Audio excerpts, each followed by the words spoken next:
Emma the bad guy. Cancel coach order after daughter snubbed me on Mother's Day. My daughter just bought her first home with her boyfriend and is very eager to make it perfect and completely renovate as quickly as possible.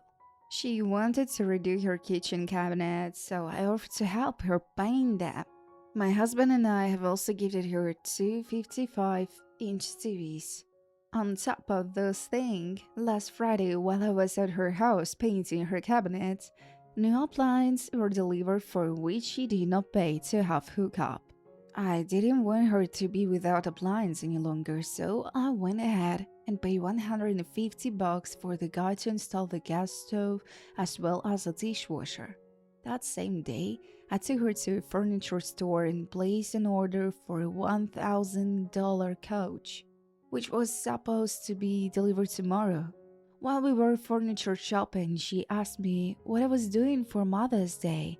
I have two very young children, and I'm now married. I was very young when I had her and was never married to her father. I told her nothing, and that was the end of the conversation. As a side note, that's exactly what we did. No elaborate plan or anything. I stayed home with my little ones and my husband. We ordered takeout and had it delivered and enjoyed the day together as a family. On Mother's Day, I didn't get a happy Mother's Day until 11:25 a.m. In that text, she said she had a little something for me and will drop it off later. About 2 hours later, she texted me and said, "We'll be there in 15 minutes." When she arrived, she told me that her boyfriend had recently cleaned out the car and apparently took the gift out of the car, and she didn't realize until they pulled into the driveway. She also mentioned that they were just on their way home from picking up a friend from the airport. So the friend and her boyfriend were waiting in the car. My house is between the airport and her house, so it is clear that I was just a stop along the way. Anyway, while she was there, she used the bathroom, chit chatted for less than 5 minutes and left. I'm frustrated, sad, and very much hurt for a couple of reasons. The first, I don't feel I needed to have a plan in place for my daughter to feel like she should spend Mother's Day with her mother. I don't believe that she did have a gift. The car was brand new for days. The car was brand new, and I'm not sure what exactly in it needed to be cleaned. Despite not having a gift, I'm let down by the fact that she couldn't have stayed for lunch or planned on coming back for dinner. I'm extremely taken aback by the fact that my husband and I have gifted her and her boyfriend those TVs, painted their kitchen cabinets, paid for the appliance installation, and ended up spending $1,250 after tax and delivery for couch. After explaining all of this to her, all she is defensive and blames me for telling her that we weren't doing anything. Completely ignores all my other disappointments. Well, I went ahead and canceled the coach order and will get my $1,250 back. But am I the bad guy? Am I the bad guy for ignoring my son to be stepmom when she kept calling me by the wrong name? So my name is Andy. Just Andy.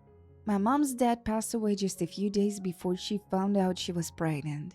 My mom was very close with her dad, and his name was Andrew, also went by Andy, the technical female version of Andrew and Andrea. But neither my mom or dad liked the name, but my mom wanted to honor her dad in some way, so I got named Andy, which I love my name. I think it fits me.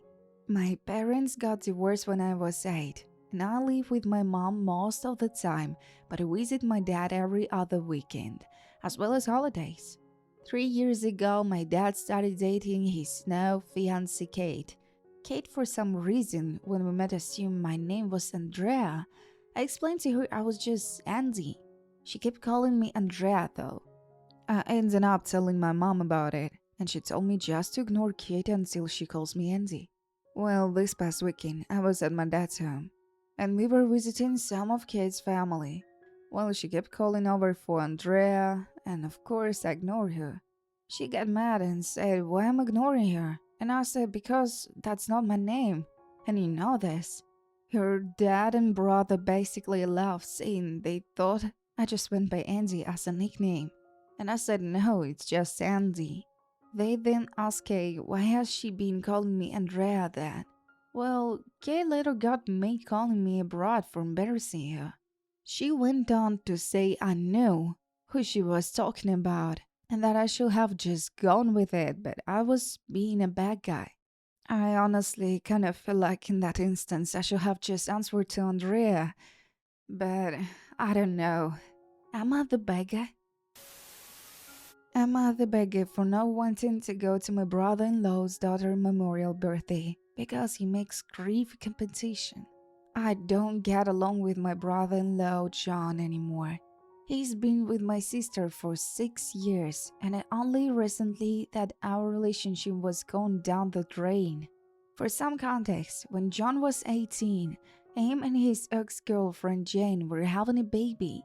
Unfortunately, she died at 2 months old due to severe birth complications. John and Jane broke up, but every year on the baby's birthday, they met up for lunch.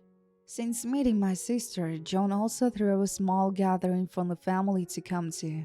Obviously, none of us meet the baby, but it's more for separate since Jane moved countries, and he doesn't have much family. When I was 16, my boyfriend died. It was very sudden and nothing could have predicted it. One day he was here, the next day he wasn't. I'm in therapy and grief counseling. The issue is that in the past 2 years, John has turned grief into competition, which really hurts because I used to hook up to him as a role model, especially when it comes to grief and moving on. But he can't just tell me be sad about my boyfriend. He has to bring up how he lost a child, which is so much worse. Now I want to be clear, I've never lost a child. I've never been pregnant or lost a pregnancy, so I cannot pretend to know what it feels like. But I'm sick of him lording it over me. For example, there was a period of time last year when I lost my appetite, and John says, "When I lost my baby, I couldn't eat either. I had lost a part of time. You just lost the person. You weren't connected. So it's not as bad." The party is happening in early June, and I'm invited. But I told my mom and sister that I don't want to go and explain why. My mom and sister got very upset and said I was making a mountain out of a molehill, and that I need to push these patterns behind me for John. They both said it will be douchey for me not to come. Am I the bad guy? I'm at the backup for accepting to be a bridesmaid. My best friend Mark is getting married to his fiancée Natalie in August. Natalie asked me to be her bridesmaid 2 months ago, and I gracefully accepted. Although I was kind of bothering Mark didn't ask me to be a groomswoman, but I didn't voice it to them because I didn't want Natalie to get mad at me. Anyway, the past few weeks we've been going bridesmaids dress and shoes shopping until the bride finds something she likes for us. She said we can pick the style of the dress as long as it's long and in a lilac color. I don't like any of the stuff. I tried once and never wear dresses and I've never worn high heels either. All bridesmaids found their dress and shoes except me. Natalie has been personally assisting me in order to find the right fit, yet I don't like anything. After looking up, I decided to ask her if I could wear some platform shoes I have and a lilac tube top with white tailored pants. She asked to see the look and seemed to consider it at first, but then changed her mind and said no. Dress and high heels. She said my looks look like a corporate office look, not a bridesmaid one. I explained it to her that I hate wearing dresses and high heels, and I don't know why I should have to. She said that I knew her requirements for the bridesmaid since day one, and if I wasn't comfortable with those requirements, why did I accept on being a bridesmaid in the first place? I told her I'd rather be a groomswoman instead, and not a bridesmaid inside, I'm not into girly thing, and after all, Mark is my best friend, not her. She took great offense to it and told Mark, and Mark got into an argument with me and said that I owed Natalie an apology and how they're not going groomswomen, and he tried to convince Natalie to take her as a bridesmaid to feel included yet. I insulted Natalie with my words and behavior. But I'm not the bad guy here. I'm not the bad guy for telling my wife to figure it out since I can't go another night hearing about it. This is touchy. My wife volunteers at a home for at-risk young boys home. That's a mix of juvenile correction and schooling. She helps with the laundry a few days a week with commercial-grade machines. But they aren't like what you see in a prison movie pretty hands-on, even though there were gloves.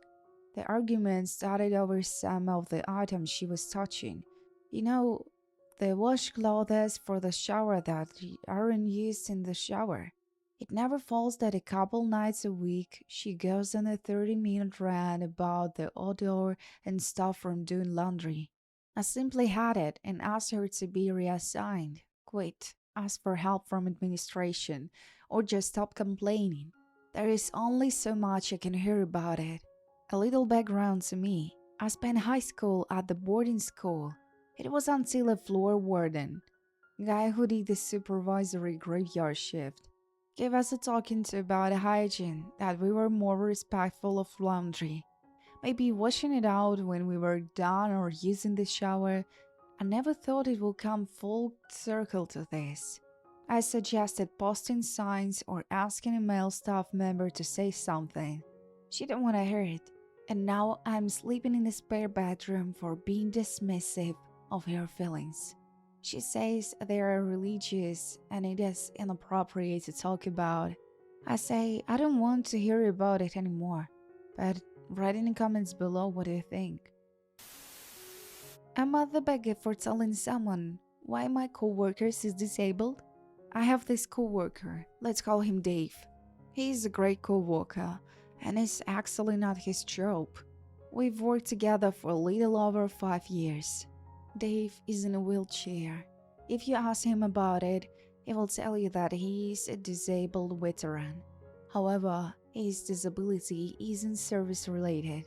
Recently, we finished a job for a big client under time and under budget. The company gave our team big bonus check last week, and our manager thought we should all go to a steakhouse to celebrate. A few of us decided to go out to a local brewery afterwards. I have a coworker give me a ride after dropping my car off at home. At the brewery, I started chatting with this woman, let's call her Amy. Amy and I really hit it off. She is three with some friends, and we all end up sitting at the table. One of my Amy's friends is being really friendly with Dave. Amy and I get up to get another drink. I mention how her friend seems to like Dave. Amy says her friend also served and Dave is a disabled veteran. Probably because I had been drinking, I tell her a secret. Dave's disability is from a drunk driving accident, not service. After that round, Amy and her friends go to use the restroom. When they get back, Amy says it was nice chatting and saying she still wants to keep talking to me. I get to sit with them for the rest of the evening. Amy's friends is pissed about him and not telling the truth and calling himself a disabled veteran. Her friends talking her out of telling him off and making a scene. Monday at work, one of my coworkers asked if they did something to piss them off. I tell them the story. Late Dave comes over and calls me and a bad guy. Goes off about how hard it is to find people who are willing to date someone in a wheelchair and tells me to mind my own business. I apologized and said I shouldn't have said anything, but considering how pissed off she got, maybe it was something Dave should have told her. Dave says screw you and leaves. It becomes somewhat of an office gossip subject, and I've heard different opinions from my coworkers against my will. So am I the bad guy? And to clarify, yes, Dave did serve, but according to Emmy's friend, I don't know that much about it. Disabled veteran means disabled due to service. Otherwise, it's an NSR, non service related disability, which is a different classification by the VA. Dave has a DUI. He was drunk driving. According to him, his vehicle went off road and he hit a tree. Emma the bad guy for not letting my sister-in-law and her friends stay with me. I have 5 brothers and 4 sisters-in-law. I get along with 3 of them wonderfully, and the fourth one just okay. No beef or anything until now. She just isn't as social as the rest of us and keeps to herself a lot. We have a family group chat with our siblings and spouses that she doesn't participate in much, but I know she reads everything. Also, I live in a touristy area that is getting ready to AMP up for the year. I posted in the group chat that my in laws were taking my daughter to another state to visit family, and how excited I was for her to go, but also how excited I was for the alone time. I took my daughter to meet my in laws and stopped for food on my way home, with the plan to open all my patio doors, enjoy the breeze and sounds, and watching TV all night. I get home and drop the food on the counter, go into my bedroom to pick my PGS on. I hear someone banging on my doors and I walk out of the bedroom, and it's sister-in-law 4 with 3 other women that I don't know. They have suitcases and are all trying to open my door. I go to one door and open it slightly and ask what's up, and my sister-in-law says that when she saw I was gone behind free for a few days, she decided to plan a girls' trip and come keep me company. I say without asking if I wanted company because I don't. One of your friends said, "You didn't make sure they was okay?" Sister-in-law says, "We're family. I don't need to check." To which I reply, "Oh no, absolutely should have checked because I will have told you no." Sister-in-law says, "Well, we are here now, so let us in." I said, "No, that's okay. I'm not up for company, especially 4 of you." Sister-in-law says, "But you have 3 guest rooms." I reply, "No. One is daughter's room, one is my office, and one is a guest room for invited guests, which you are not. Please go away." Then I closed the curtains that I had put up mainly for decoration and wasn't even sure if they will cover all the windows. So she knocked on my radiator doors for about 15 minutes before they left. I blocked her on everything so I could enjoy the night. My brother called me a bad guy, asked me what happened, and I told him. He said that his wife had told him that I invited her. After me asking him if he really thought I was the kind of person who will invite 4 people to stay with me when I don't know 3 of them, he just said he will take care of it. She's now very mad at me, and it's telling anyone who will listen that I embarrassed her in front of her friends and she's never going to forgive me. Pretty sure I don't care though. I just wanted to enjoy my extended weekend alone, so yeah, I'm the bad guy for not letting uninvited guests ruin my extended alone weekend. I'm the bad guy for not entertaining my sister-in-law when she comes over at 9 a.m. on Saturdays. I have never ever been a morning person. Everyone knows this about me. I'm a night owl by nature, and I run a company where several of my team members work at night, so I end up working then too. My husband and his whole family are morning people. My husband's sister lives about 30 minutes away from us and is in our neighborhood. Saturday morning to drop her kids off to Sunday school. She started dropping by at 9 a.m. on Saturdays to hang out with us and our daughter since she's around. Now, while getting my rest and time to sleep in, especially on the weekends. As mentioned, I'm an interpreter and I'll have a toddler, so it's hard for me to get that down time otherwise. Our bedroom is right off the living room, so anytime guests come over, I can hear everything outside of the door and it disturbs my sleep. I told my husband her coming by at the time is not ideal for me, thus I really value my weekend mornings and my rest. So they started to go out together when she wants to come by, which I thought was a good compromise. There are other times she wants to drop by when she is in our neighborhood for church. And we have to say no because the timing was just really inconvenient for us. We both work from home, and sometimes when she and her family want to come by, it's during work hours. We don't always say no, but lately it seems like more no's than yeses. Turns out she told my husband and my mother in law that she feels offended and not welcome in our home because I don't spend time with her whenever she decided to drop in, and that we can never accommodate them when they are in our neighborhood. I'd like to point out we are rarely even in the neighborhood and will only go to their house if they invited us. I'm at the beggar for setting a boundary around times I'm willing to hang out and have family guests over.